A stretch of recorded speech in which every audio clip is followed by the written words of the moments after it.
Okay, today's project is this kid's desk. It's a desk with some compartments, 2 drawers. It even comes with a chair. So here are our pieces. Everything is beautiful and white.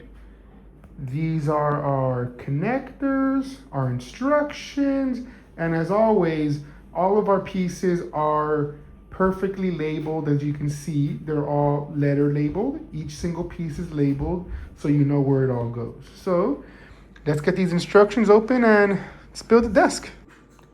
And this is our finished product. So here's our desk. It's actually pretty cool.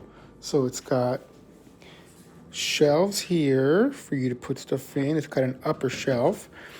The back here is actually a cork board, so you can use push pins to put stuff into that. You've got the 2 cup holders, one here and one there for pencils, for pens, whatever you may need. And then down here, you've got 2 full drawers with locking doors, both of them. And then this is your chair. The chair comes with a little storage shelf on the bottom there, if you can see. And the chair is actually adjustable, so you can go from this setting here and actually go 2 more rungs up to give yourself a little more leg room, so it actually grows as your child grows.